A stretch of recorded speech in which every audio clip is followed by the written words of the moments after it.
Hey, everybody, and good afternoon. Let's see here. Okay. Thank you so much for joining me today for our DIY native landscape design episode with Missouri Department of Conservation. I'm your host, Cydney Ross. And like I said, we've got a great show for you today. This is actually a re-air or re-bloom, if you will, of a previous episode that we aired in March of 2024. So I hope you find it especially helpful as we go back into the hot summer days, which is not ideal to plant in, but is ideal to start planning before we get into our fall with cooler temps and additional plant sales. So before we begin, I just have a few announcements to make. Today's episode is sponsored by the Missouri Department of Conservation, and special thanks to them for protecting fish, forest, and wildlife resources and underwriting today's episode. I'd also like to thank donors like you for making programs like this possible. This Saturday, I am hosting a guided naturalist walk at Ernie Miller Nature Center with Johnson County Park and Recreation District. This walk will be held from 9 a.m. to 12 p.m. It's just one walk, but we have some spots available in our tour. So if you'd like to join me and visit some of the woodland, prairie, riparian areas at Ernie Miller Park, as well as meet some really cool native animal ambassadors at Ernie Miller Nature Center, I hope you'll consider joining us. Following today's episode, I will email you links to all the resources discussed in today's show, as well as link to register for our guided naturalist walk. Additionally, I host 3 Discover Native Gardening sessions each month at the Anita B. Gorman Conservation Discovery Center. It's a great way to learn hands-on how to manage your native gardens and learn to identify different seasonal plants that will be coming up, both desired and otherwise. Our next episode will air on July 3rd as we explore the Blue River Valley. I had so much fun with Johnson County Parks and Recreation District a couple weeks ago, traveling to the headwaters of the Blue River. So if you're not familiar with our Blue River, it supports our drinking water here in the Kansas City Metro. It spans from about Olathe, Kansas, all the way up to the Missouri River, just past Independence, Missouri. So it is our life force here in the Kansas City area. And it was very cool to see kind of where it starts in this pastoral area. We visited some wetlands. Of course, we saw some prairies along the way. It's going to be a really great episode, so I hope you'll tune in then. And our originally uh, original episode that we were going to air today, the Nature Advisors Welcoming Nature Home, is going to be airing later this season in late fall, early winter. So more information on that, but it was a great opportunity to see what the Nature Advisors experience is like. And for those who like to volunteer, like our Master Naturalists and Master Gardeners, you may want to tune in for that episode because you'll get to see our friends Mary Smead and Frances Kane and their beautiful gardens, as well as what it's like to be a nature advisor. So more on that later. As always, this webinar will be recorded and all the resources will be emailed to you following today's event. Don't forget, put your comments in the chat and your questions in the Q&A. And I'll just give you all a heads up. Today's session is a little bit longer. Today's content is more in depth. So though we won't have time for the live Q&A at the end of today's episode, I still encourage you to put your questions in the Q&A or email us hello@deeprootskc.org, which I'll also put in the chat so we can answer your native garden design questions at a later date. And while you're at it, following today's show, please visit us online at deeproots.org for more information on upcoming events, webinars, native gardening resources, and how you can get involved. While you're there, consider making a donation. Okay, without further ado, we're going to go ahead and get started with today's episode, DIY Native Landscape Design from past Cydney. So I hope you enjoy and feel free to put your questions in the Q&A as we watch. Thank you.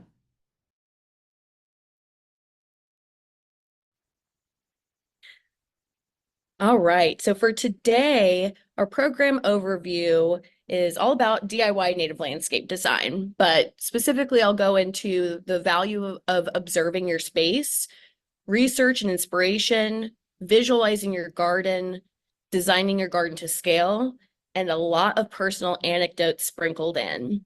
Now, as I mentioned earlier, we'd love to have your interaction in the chat. Feel free to put comments or things that you like to do in relation to whatever I'm talking about in that moment. And then if you have questions, please put those in the Q&A, because at the end of this presentation, I'll have a bit of time to answer your questions about your garden. And before I jump into talking about native landscape design, but also showing you some of the gardens I've designed and how they have worked out over the past couple years, I also want to go over just a few definitions, because light definitions, am I right? Like, what's part shade versus part sun? Well, for me, the easiest way to think about it is part shade is morning sun and shaded out by afternoon. So when the sun first comes up, it's not as intense. So it has a different impact on plants compared to part sun, which is when your plants are mostly shaded in the morning, but from afternoon on, they are exposed to that hotter, most likely western or south-facing sun.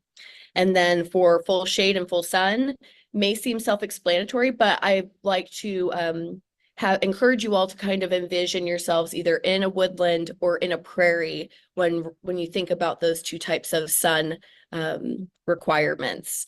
So full shade, 6 hours or more of shade, and same with full sun, 6 hours or more of direct sun. That will help you not only just understand kind of the jargon when you're looking at plants and selecting them, but also when you're observing your space. Oh, also, I want to mention this great app that I use to help me identify new to me species, including plants and wildlife. There's both Seek and I Naturalist by Nat Geo, and they're free apps that are really great to learn about nature in your own backyard, but also your contributions aid community science. So the data that's collected is utilized by conservation research and scientists. So it's kind of a cool thing. I definitely nerd out with it and have, I think, like 400 observations at this point, and more to be had. Okay, so I mentioned right out the gate that taking time to observe your space is crucial. So I want to show you an example of the very first house I bought and how excited I was to start adding native plants. But did I take the time to see what the sunlight and where the water would sit? No, I didn't. I jumped right in. And I want to just use myself and this personal anecdote as a learning tool for you all. So this garden here is right up at the front door of this house along the sidewalk, and to the right is a driveway. And what you can see is the shade coming down from a silver maple. Well, when I first moved in, it was winter time, and in my eyes, it looked like it had lots of sunlight. So I thought, oh, great, I could put prairie species here. Now notice kind of in that far corner here, you can see some yarrow, and there's some echinacea, purple coneflower in there. This strip here ended up being the only section of true full sun or even part sun situation. So initially I had planted all full sun prairie loving species to find out as spring shifted into summertime, I was dealing with a dry, mostly full shade bed, with the exception of that little strip of intense afternoon sun. So what did I do? I did not waste the plants that I had planted. Instead, once I realized my mistake and noticed the plants were starting to struggle, I moved them.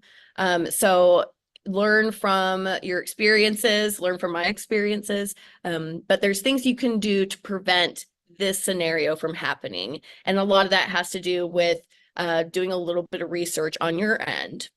So again, I can't stress enough, take the time to observe your space. I try to give myself a full year, if it's, my own property, to just learn the nuances, because microhabitats, these areas around our property, for example, will have different needs, like that really hot, dry strip there compared to on the north side of the house where there's lots of moss growing, right? So you can kind of get indications of what might work well in those situations just by taking the time to look around. It's also important to know what your gardening goals are.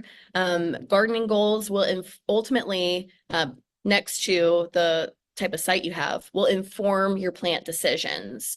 So are you wanting to plant flowers for pollinators? Are you hoping to have overwintering habitat for that little solitary nesting bee that came out of that hydrangea stem there? Or are you wanting to attract songbirds and wildlife so that they have plenty of food resources? These are all great things, and getting clear on what those goals are will ultimately help you in your decisions before you start your designs.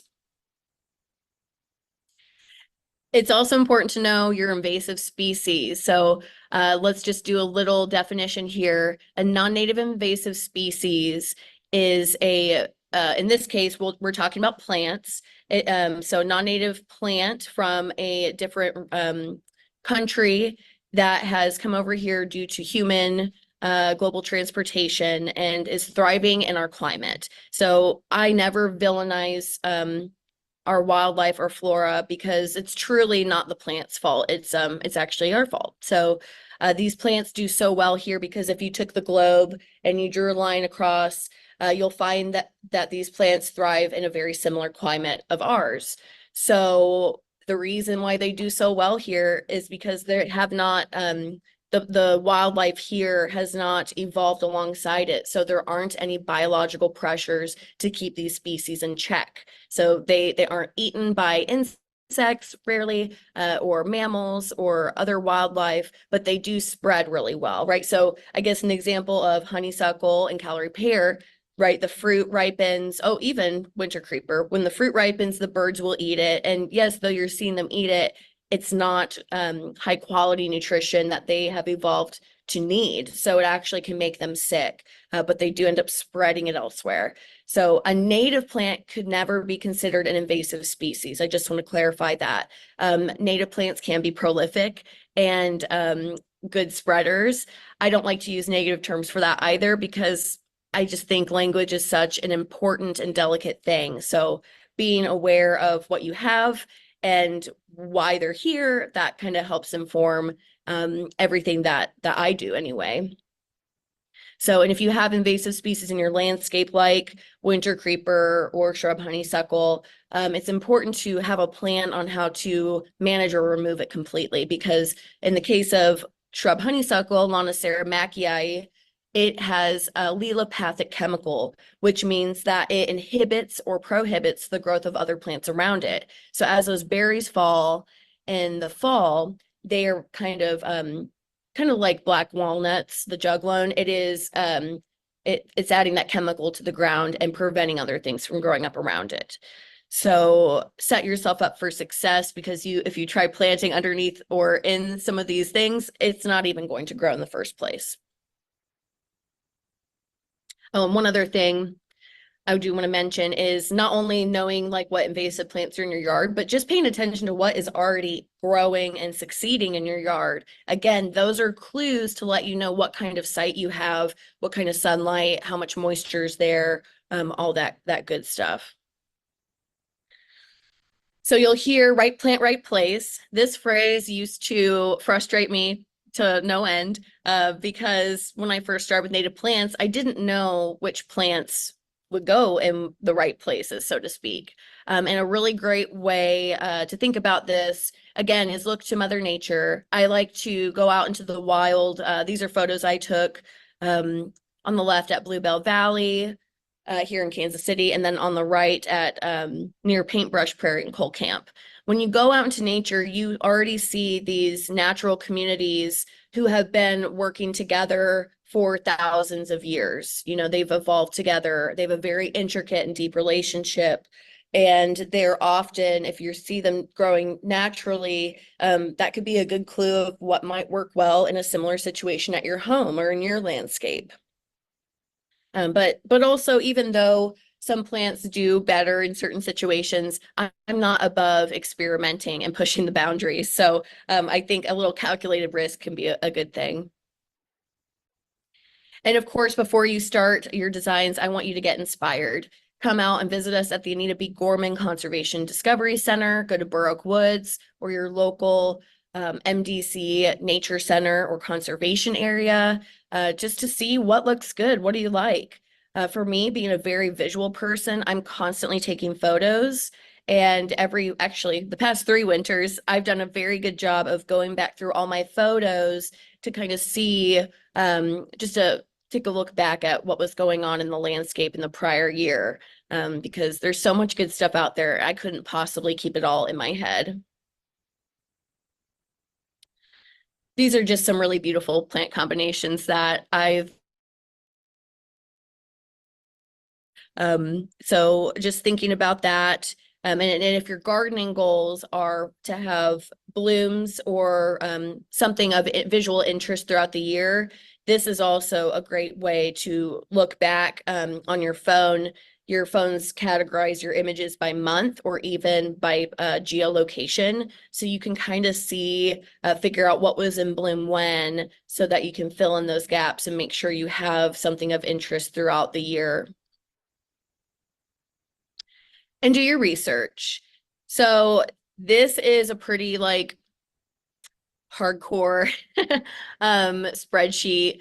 And not hardcore, but for me, it's funny. I put this together and it's something I actually don't utilize as much anymore. I rely mostly on my experience and just kind of my internal knowledge. But you could go ahead and gather all the plants you want, that you're thinking about adding into your landscape, and add what their sun requirements are. How tall do they get? How wide? What kind of soil do they like? You could even go as far as to do a color bloom chart, which you can see at the bottom left. Or you can do also what I do on the right and sketch things out. So funny enough, I am definitely more of a visual tactile learner. I can't read a textbook to save my life. So the fact that I have like this spreadsheet with info is kind of interesting. But you know, whatever tools you need to understand native plants, that's what matters at the end of the day. You don't have, there's not any one right way to do it. In fact, I should have prefaced this at the beginning, but this is just the way I go about doing this. So there's many other ways you can approach native landscape design, but this is what I found has worked for me. So the image on the right shows some sketches. I have a concept sketch I did for Primrose Prairie, even my little nature journal. When I was first getting into native plants, I would look up a plant, draw it, and then write some notes. And that was a great way for me to learn. Also, there's great resources online, of course. So through Deep Roots, we have our Sweet 16 Most Likely to Succeed Native Plant List. This was a list put together by local or regional native plant experts, including nurseries, designers, educators, and consultants. And we tried to decide what are, for us, the top 16 plants that have done well in our garden and could be either a launching point for new gardeners, or an opportunity for experienced gardeners to add more biodiversity into their landscape. So at the next week, I will email you all resources, which include links to some of the things or all the things I'm mentioning today. But this is one I want to bring up. So if you are in a position where you're like, yeah, I want to design my own garden, but I don't know how in depth I want to go, you don't need to recreate the wheel necessarily. Go online to Deep Roots, look at our Sweet 16. Sarah Beyer of Oak&io put together these wonderful designs that are free on our website so that you can get a sense of how to add these plants to your own landscape without a lot of hassle. So I love this shady soft landings. As many of you know, having a garden right under your tree is one of the best ways to support wildlife in your backyard, because our big mature oaks and things like that are host plants to a lot of our insects, which feed baby birds. So that's just a sidebar. But anyway, there's a lot of good information on our website about different designs. And I want to mention, in your research, I encourage you to go check out these books. I will also list those in the resources for you all. Not only are they helpful, like the two at the bottom left and right by Alan Brandhagen, These show you different species and go into depth about each one. Whereas the Planting in a Post-Wild World, the Living Landscape, and Prairie Up are geared more towards design. And then the top right, I'd be remiss if I did not mention Roy Diblick's The No Maintenance Perennial Garden, because it's one thing to plant a garden, it's another thing to grow a garden. All gardens require maintenance, but really this planting stage can be a crucial opportunity to make sure you're picking plants that require maintenance that you're willing to do, right? Some plants require more help than others, just like you and me, right? We're all a little different. So that's why I can't stress being a planner over a plopper. And I wanted to go ahead and take this little clip from Planting in a Post-Wild World by Thomas Rainer and Claudia West. This, for me, is a quintessential way to get started with native plants in terms of landscape design. I like to break it down into 3 layers, starting with your structural layer, considering existing trees, shrubs, or even really tall herbaceous perennials that have a lot of presence. You may also consider things like infrastructure, like a house, shed, sidewalk, things like that, which will always be constant. And then from there, and another reason to know what your structural layer is going to be is because that will also likely dictate the type of sun or shade situation you've got going on. From there, you hit that middle layer. They're calling it seasonal themed plants, which I do like because for me, it's not all about the blooms. Don't get me wrong, I love blooms, but I'm also thinking about texture. I'm thinking about shapes. I'm thinking about what are these plants going to look like in 6 months when they are dried out? Do they have some aesthetic qualities in addition to supporting wildlife over winter? But again, that seasonal theme also bearing in mind you have something of interest at any given point in your garden. And partly, I think a bit about that is a matter of shifting perspective on what we find beautiful and maybe expanding our language there. Okay, then the third and perhaps one of the most important layers, well, I guess they're all kind of important, aren't they? But the ground cover layer. Think about this as your mulch layer. And you could go ahead and do a layer of mulch, but I would recommend instead you consider ground cover species. And I'm talking the plants that get no taller than 6 inches. We have our golden groundsels. We have our purple poppy mallows. There's all kinds of really great, sedges, right? Little grassy things. Lots of great options. Acts as a green mulch, which is great because no matter what, like if you put wood chip mulch, or if you just have bare earth, you're going to have other plants coming in. So you might as well be the one to decide what's going to be there. And also by having these native ground cover species, again, they kind of fill in and really make it more of a community. It helps prevent erosion. It will help keep the moisture in, and it just looks good. And a lot of these ground cover species are semi-evergreen, so they'll stay consistently vibrant even through winter. So this chart here is something Alex and I made last year. If you are familiar with Planet Native, not this year, but the year prior, we did a presentation on the incredible editable native plant garden. Say that 3 times fast.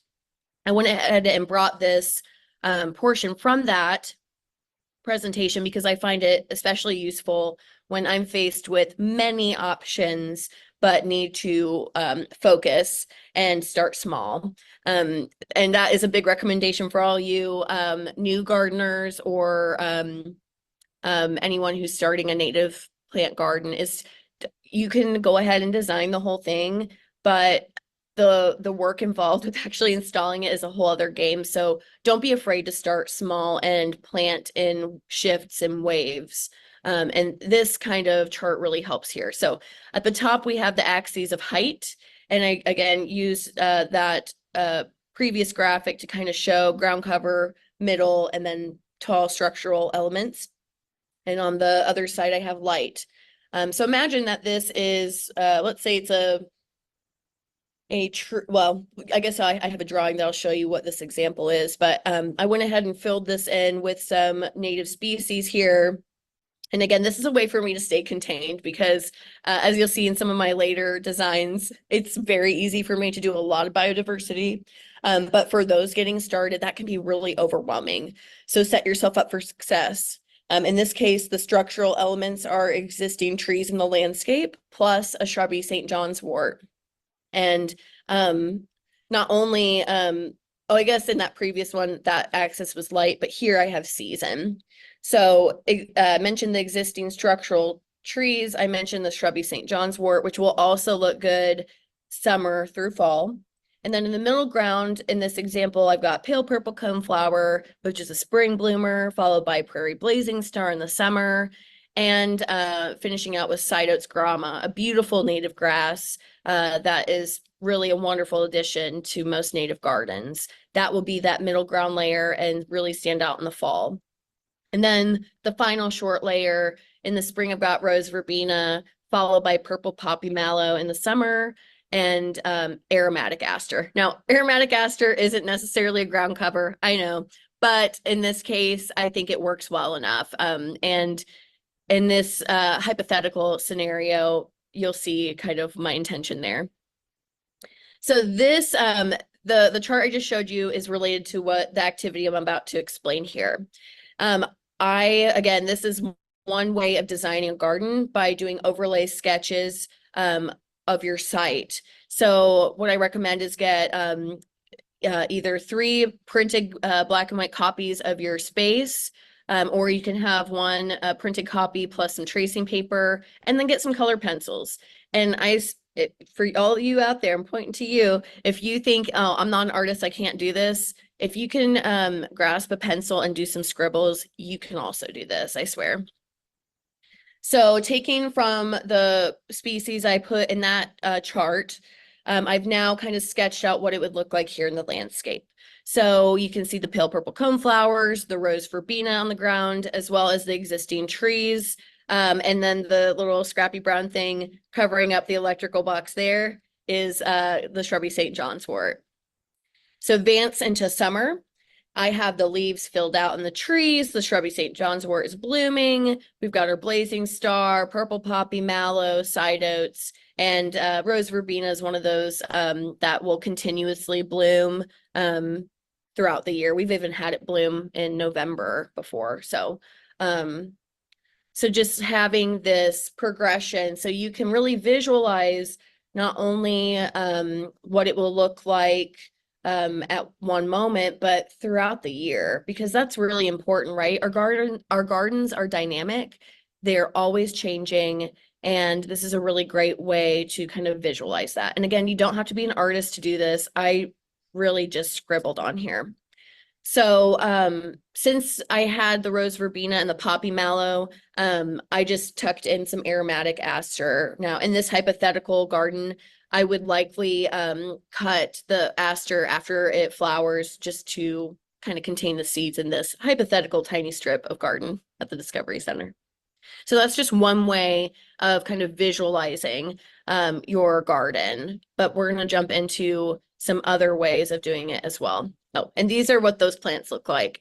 So purple poppy mallow, top left background, right in the foreground, we've got our pale purple coneflower, rose verbena in the bottom left, aromatic aster at the very bottom center, shrubby St. John's wort shrub on the right, bottom right.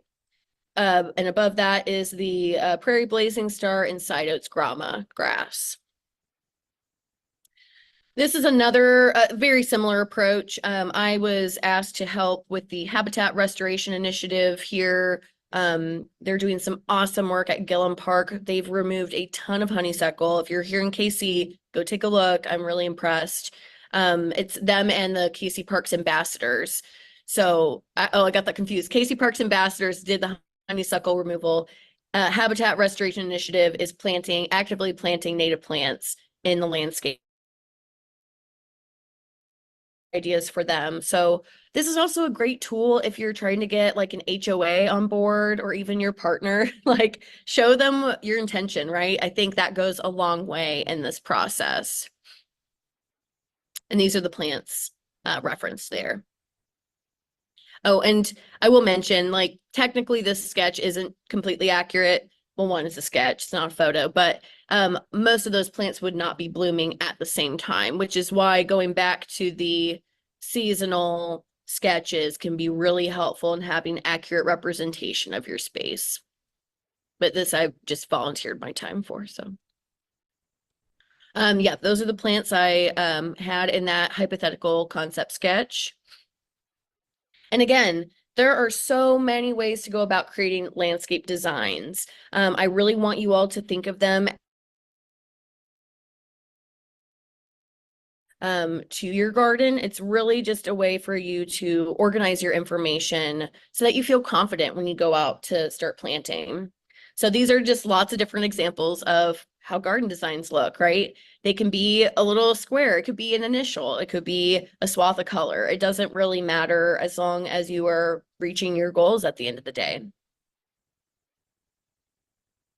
Okay, so we're going to talk about creating designs to scale, and then I'm going to jump into a few site studies to show you some native plant designs I've created and then installed. So just a quick note on creating designs to scale. I'd recommend when you are out in your landscape deciding where your garden is going to be, you bring with you a measuring wheel or measuring tape. Measuring wheel is my new best friend. I carry one in my car everywhere I go, just in case, because I don't like to bend over and like try to hold a little measuring tape in one spot. Also bring some paper and pen. And again, these initial sketches are going to look like chicken scratch, so don't worry about it. This is all only for you. A few other useful tips. I recommend you take photos of the area in question from different vantage points and at different times of day. That can really inform exactly how much sunlight is hitting there. And that way you're not standing outside the whole time tracking the sun movement. Also, use stationary objects like trees, your house, a shed, sidewalk, etc., for measurement reference points. Also, I find that it's useful to have a hose or a piece of rope to lay out the footprint of a garden, especially if you're doing curves. And I want to preface this, my background is fine arts. I already mentioned that reading textbooks is not my forte. So you can imagine math is also not my forte. So if I can do this, you can too. But again, it's a matter of figuring out a method that works best for you. That's really the most important thing at the end of the day. So this is a garden I designed in South Kansas City. I wanted to show you all, this is a lot of biodiversity, but the person I was working with seemed keen on having a variety of species that bloom throughout the year. So I started with the pin oak in the center. And I wish I should have had a photo of the sketch. I guess I have a little bit later, something similar, but I just drew like a circle in the middle of my paper, measured out from that pin oak to the wafer ash that's there. That was 25 feet. I marked that. I measured the pin oak to a deciduous holly, which was also there. I even had figured out the distance from the pin oak to the house. So whatever solid structural reference points you can use, the more accurate your design will be. So I created this design in Adobe Illustrator. And again, the only reason why I used that software is because I'm an art student, a former art student, and I just know my way around Adobe suites. But you can also use things like PowerPoint. You can use Excel spreadsheet. I know my friend May said that she uses Excel. There's so many different things you can do. Again, it's whatever resources you have and tools at your hand. And of course, you could do this by hand. I did in my pocket and I had spent probably 12 hours on it. So I've gone digital now just to save me some heartache of, that situation. So in this design, I want to talk about scale. Again, that's the scary part, right? It was really intimidating for me when I first got started. So whether you have graph paper or you're using a version online, like in my case, Adobe Illustrator. You lay your graph out and you figure out, depending on the scale of your garden, how to shrink down the ratio. So for me, I'm working with, in these scenarios, pretty small gardens. So each large square represents 2 square feet, and the tiny squares in the middle represent 3 inches. Now you could do the same thing, like if you're working on like 100-foot by 800-foot area, you could do like a 1-to-10 ratio. So every inch equals 10 feet. Garden, and that will help you figure out how to do your scale, if that makes sense. And I'll continue talking about how I figured out the size of the plants, right? So this is my friend Ellen's garden that I designed and installed. And here, again, you see I've got clusters of 3, 5, 7. That not only creates kind of a bigger impact visually, but is more helpful for pollinators and wildlife who can see a larger swath of their food source and come in. So it's a win-win aesthetically and for wildlife benefit.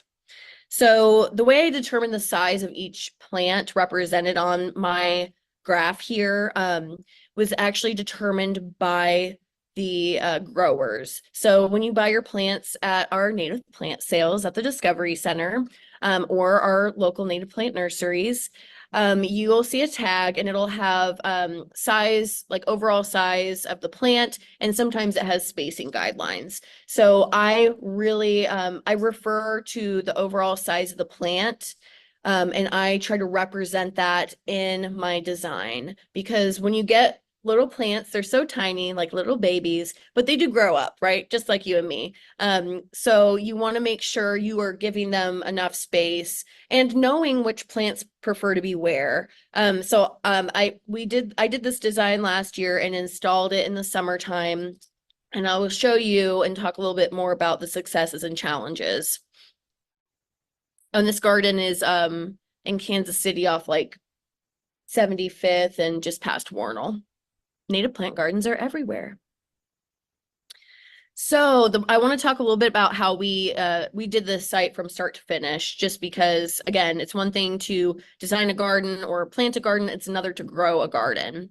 So this method you're seeing here is called solarization. It's where we take plastic and we've pinned it in place to kill the turf grass.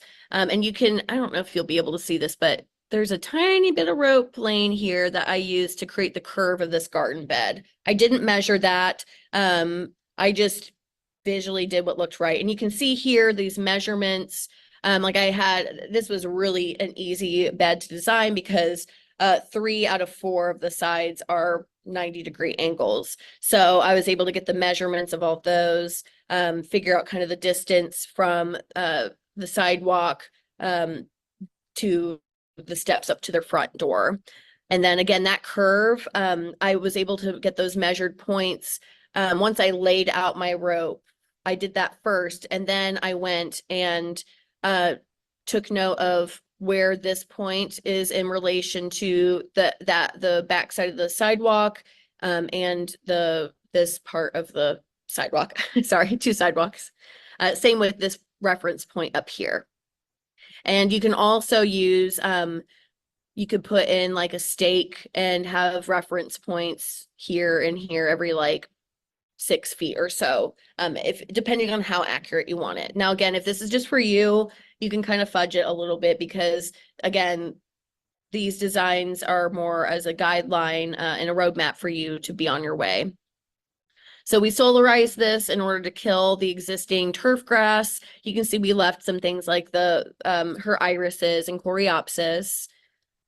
And that was done in the summertime, heat of summer. And you can see it's not fully successful, but we did a pretty good job killing back some of this. And you can tell the grass already wasn't happy there. So instead of tilling or digging up or cutting the sod out, we like to do a less labor intensive method, which is just that solarization, followed by after this point, we laid down cardboard for lasagna composting, which I will include resources following this presentation. And it's essentially you just break down a bunch of cardboard boxes, layer them up, and the cardboard eventually decomposes into compost. So in this situation, we did the solarizing, we did the cardboard, and then we brought in a few cubic yards of compost to put on top, just to give these plants a jump start. And this is what it looked like as we were installing. I just noticed Alex in the background there.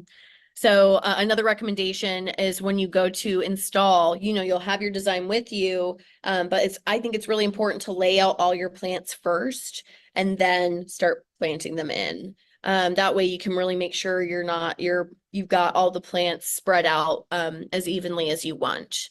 And I want to just mention here that tool on the left is a hori knife.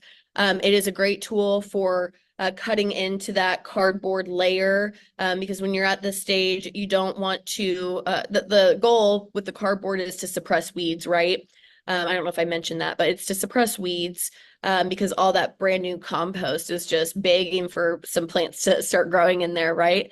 So you use that hori knife to just kind of cut an X in through the compost and through the cardboard, and then you kind of open it up and you can put your plug in there and then water it in. And this is what these gardens looked like right after planting. I was really concerned about the slope of the garden on the left in regards to the having cardboard and like a slick surface and then compost on it, but it didn't seem to run off. So we got pretty lucky there. But so that's what it looked like after the initial planting. And then I just wanted to include, we did a little shade garden underneath their dogwood too by the house. So I didn't have a chance to visit this garden until this is probably fall of last year. And you can see how prolific everything is, right? Look at this. From that on the left to this. So a couple recommendations I have is I'm recommending to the homeowner to, cut back that rose verbena that's on the sidewalk, but holler at that rose verbena because look how thick it is. It is beautiful. Very happy there. I can also tell the Cliff goldenrod is looking great and happy, as well as the aromatic aster. But there are some little volunteer trees popping up in there.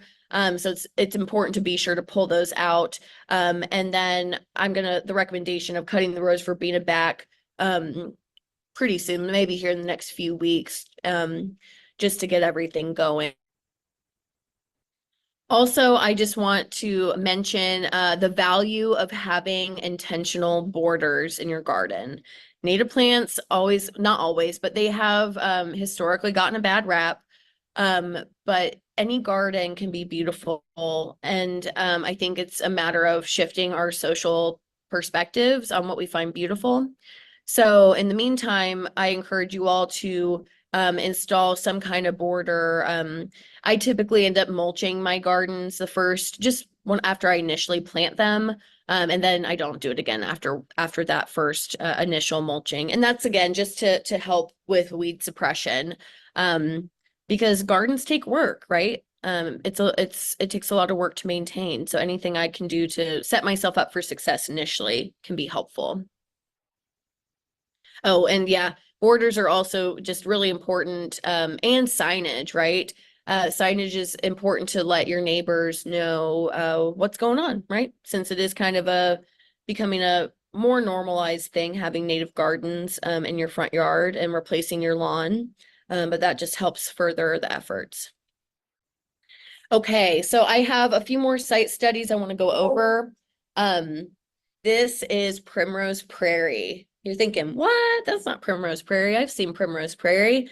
I'm going to show you all from start to finish how I designed this garden here at the Discovery Center. It's my first public garden that I had the opportunity to design when I pretty much first started, which was very scary, but very exciting. So if you've been to the Discovery Center in our Prairie area, you know that there's a nice tall section, which we like to have a variety of garden types here at the center.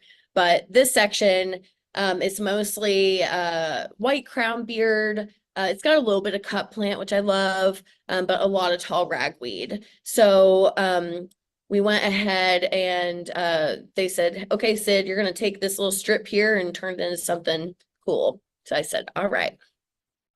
So my sketch on the right. See, I tell you, I'm technically an artist, but that sketch on the right is maybe not the most beautiful thing I've made, but it is so helpful to get started, right? So I used like I used the sidewalk, I used this rock that was there, and I used the trees to measure out the footprint of this garden bed. Now it was slightly easier because there's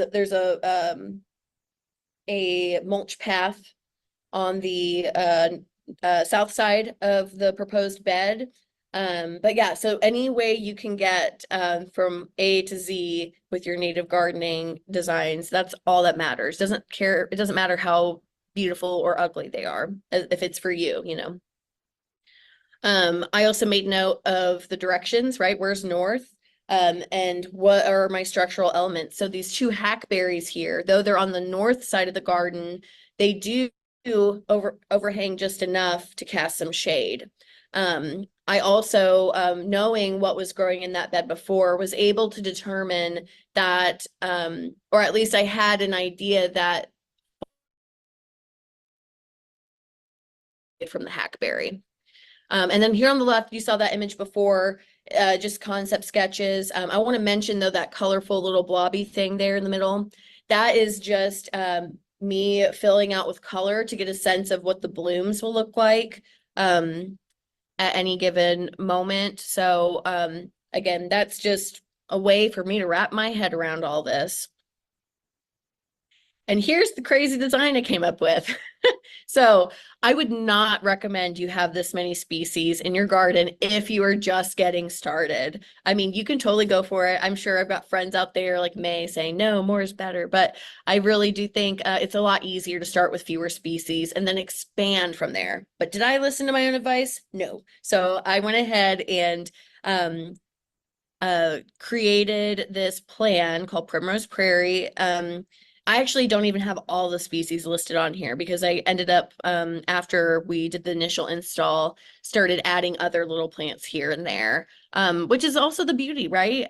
Gardens, again, they're dynamic. So they're not going to stay static. They're always going to change, which means you always have opportunities to add more plants or get to know new species, which I think is really cool.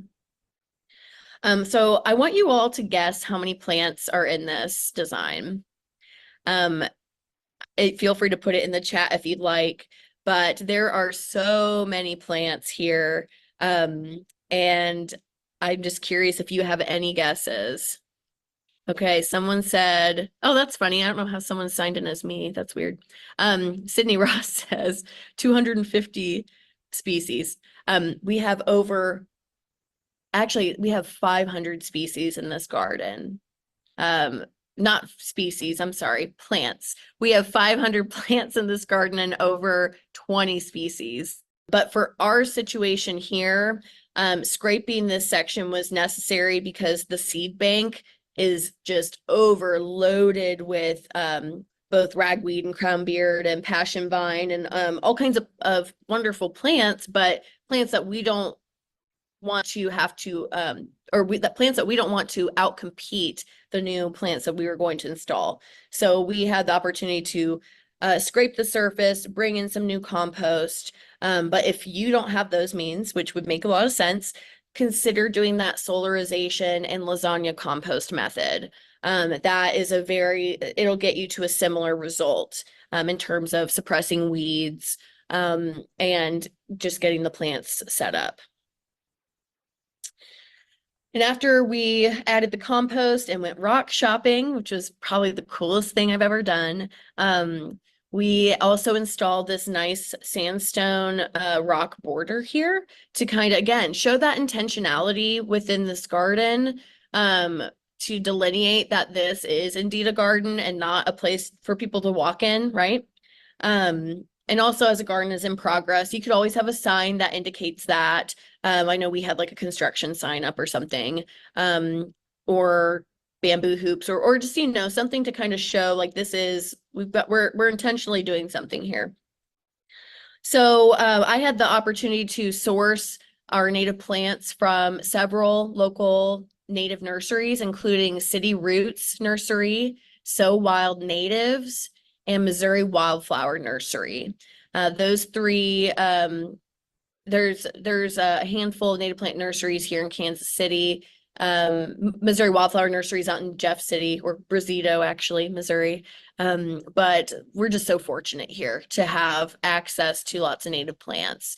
So this was the first round that I received. So, you know, 500 plants is a lot to keep in our tiny greenhouse, and it's a lot to keep alive, right? So it's important once you get them in the ground, which is also another reason I would suggest you plant your garden in stages, because I don't know, I was lucky enough to have a coworker to help me plant all of this in a matter of a week and a half, I think.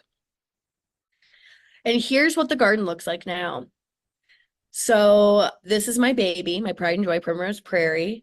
And this was the year after it was planted. So going into 24, we will be entering, let's see, our third full growing season. So this picture was taken by Pat Whalen, one of our naturalists here at the center. He's also an artist himself, a great photographer, and he snapped some great pictures of this garden for me. So I hope you'll come back in to the center at the end of May or beginning of June to see how the garden looks this year. You can see it does get hit with a little bit of shade from those trees, which I was really concerned about when we first installed it. But I was really convinced that these plants would work based on the species that were already growing in that area. So it's been kind of an interesting back and forth. And most of the species have worked really well. The only one, there's a couple that have not though. Rose verbena does struggle in this garden. I think it's just, I don't know what it is. It might be too wet. Oh, the other one was rigid goldenrod. And I think it just gets a little too much shade in this bed because I'm noticing some powdery mildew. So we'll see. So again, keep that in mind. You may plant your garden and see after the first year that there are things you love and there are things you don't like. And that's the beauty of gardening. You know, we are it's like art. It's like making art. You make decisions, you take a step back, you look at it, and then maybe you make some more decisions later. So the next site I want to show you is one that I helped design near the Nelson Atkins Museum here in Kansas City. This is the East Gallery HOA. Shout out to that crew if they're here. This is a 800 foot by 150 foot section that was covered in winter creeper, one of those invasive species. This neighborhood association did an incredible job coming together and organizing, and they removed all of this by hand. So they started by pulling, they started cutting and treating, but they knew that they could not start their garden that they wanted until they got it under control. So I did the design for them, and then Missouri. Oh, actually, I'm jumping ahead of myself. You saw the winter creeper. You see in this photo on the right how they removed it. They marked where their irrigation is because it has sprinklers, and then they brought compost in because a lot of that soil there was just really heavily compacted clay soil. And again, they're trying to kind of get a nice foundation set up by having that compost layer. Because as many of you know, native plants you should not fertilize them unless you're keeping them alive in a greenhouse. Like, they do not need fertilizer. They get the nutrition they need from the soil. But if your soil's crappy, you may do like a top dressing of compost. Okay, so I designed the garden, and then City Roots Nursery here in Kansas City. Shout out to Zach and Kristen. They did the installation. And I don't remember how many plants were in this design, but it was a lot more than Primrose Prairie. And they just did an incredible job with the installation. And this is what it looked like. Let's see, they prepped it over the summer. That was, I guess, 2 years ago. Wow, time flies, 2 years ago, and then installed it that fall. And then this photo must be from just this past spring. So you can see the light purple woodland Phlox divaricata, and golden groundsel, the yellow happy friends in the back. That is Pacra obovata. Those have done really well. There's also some columbine I kind of see the back of that photo. But so some of the challenges that they have with this garden are unfortunately rabbit pressure. So I didn't quite know how much rabbits loved Wild Sweet William until after this design. And I mean, it's hard. I can't be mad at them because they don't have much food going on for them otherwise. So you lay out this 800-foot strip buffet, like, of course I get it. So we'll see how it does this year. It does bounce back though, because as you know, plants have evolved with wildlife, again, for thousands of years since the Ice Age. So they kind of got this thing going on, right? So as long as you have enough plants, or they're well established enough, even if you get some herbivory, in the long run, it shouldn't hurt it. But of course, if you've just planted your plants and you got rabbits and deer eating them, you'll want to figure out how to protect them, whether with a cage or with, in this case, maybe some scram. There's some options there, but alternatively, if that, in this case, like if the phlox doesn't work out, then we will just, we'll find another plant to put in there instead. Okay, and then I wanted to show you all this garden. For those of you who have established gardens, but you're just wanting to add a little more native plants to it, this is for you. So this is my friend Susan's garden. This is my favorite native garden in Kansas City. She has been working on this garden, I want to say for 20 years or so, and you can tell. So I had the privilege of helping her in her garden a few years ago, and we wanted to add some more sedges here beneath the dogwood, because as you can see, by having that bare soil, which bare soil is, it can be really good, especially for seeds to come in and plant themselves. So we did a combination, or at this point I'd recommend seeding over it, but we took the tiniest little plugs we could get, and then I just very gingerly removed the soil, like dug a little hole and planted those in there. So that way we weren't damaging or disturbing the tree roots, but also helping to kind of protect them, because you can see how badly that water or the soil is just kind of eroding from that section. So you can do this if you have an established garden. Look for those openings, especially if you have lots of spring bloomers. What's coming up in the summertime? Do you have anything for pollinators or for birds? You can go ahead and get plugs and kind of fill in those gaps as you would in this situation. And then I just want to include this beautiful picture of these flowers. Again, that Phlox divaricata, the crested iris on the right, and the robin plantain on the left, those little daisy flowers. And that's a stone walkway. So again, if you have like stone steps outside and you're constantly pulling weeds out, why don't you put a plant there that you want instead? You know, robin's plantain, pussy toes, any Antinaria species, those do great in these dry little crevices. And just some general tips for native landscape design. I cannot stress enough getting to know your space and knowing your goals and doing your own research. Also, start small and simple. You can always expand your designs. Don't drive yourself crazy like I do sometimes and just get overwhelmed by all the opportunities and options for your garden. And don't forget curves, swaths, and groupings of plants. I kind of touched on curves a little bit in regards to like how to lay it out with a rope or a hose, but curves are natural, right? They're more natural for our eyes aesthetically. And if we try to design with really straight lines, like 90-degree angles, if any of that is off just by a little bit, it looks way off. So really encourage those swaths and kind of curves around the edges of your garden, but also with your groupings of plants.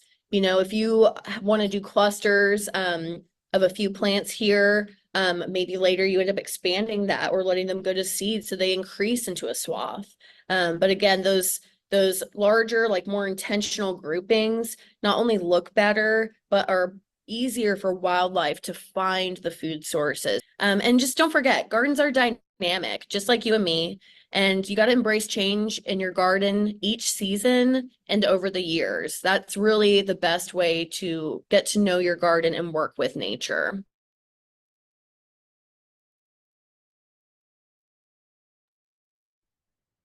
Hi, everybody.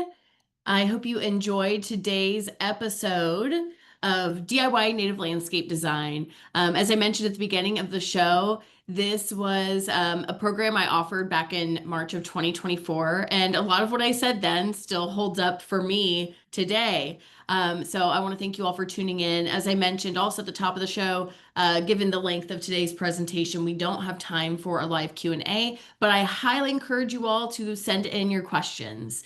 You can reach us at hello@deeprootskc.org. I would love to hear from you, whether you have questions about how to design with intent, cues for care, the biggest biodiversity bang for your buck when it comes to native landscaping. We want to hear from you. So be sure to email us at hello@deeprootkc.org. So following today's show, I'm going to email you all here shortly a link to this recording so you can rewatch certain sections or rewatch the whole thing again, as well as resources to our native plant list like the Sweet 16, the Casey Keystone, etc. So I hope you all learned some things in today's episode. I also mentioned that the hot dog days of summer are really a great time to get back to the drawing board. So enjoy, stay cool out there, and enjoy your holiday today. I hope to see you next time. Take care.